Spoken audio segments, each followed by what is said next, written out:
ইস কি অবস্থা, লাস্ট পর্যন্ত তাহলে আমাদের কচুটা খাওয়া হলো না। হাই ফ্রেন্ডস, তো কেমন আছে সবাই? আশা করি সবাই ভালো আছে। দেখো আমি আর ঠাকুরদা চলে গেছিলাম কচু কাটতে, কারণ আজকে আমাদের বাড়ি বড় মাছ পড়েছিল আর কথা ছিল বড় মাছ পড়লেই কচুটা খাওয়া হবে। তার জন্য দেখো আমি আর ঠাকুরদা ছোট একটা কচু ছিল ওটা কাটতে শুরু করলাম। কাটার পরে দেখো গাইস কি হয়েছে, এতটাই কষ্ট হচ্ছিল। আমরা ভেবেছিলাম বাইরেটা হয়তো ওরকম হবে, দিয়ে ভিতরটাও কেটে দেখলাম সেই একই অবস্থা, এতটাই কষ্ট হচ্ছিল কি বলবো।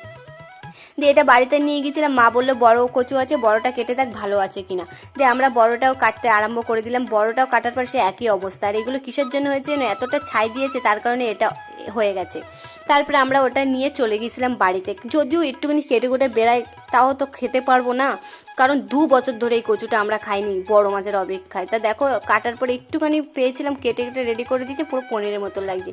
আর যেই মাছ দিয়ে রান্না করব সেই মাছটা হচ্ছে দেখো এই মাছ দিয়ে রান্না করব। তো অবশেষে ওই একটুখানি দিয়ে আমরা রান্নাটা করতে লাগি। আর ভিডিওটা ভালো লাগে অবশ্যই লাইক কমেন্ট শেয়ার করে দেখাচ্ছে নেক্সট ভিডিওটা।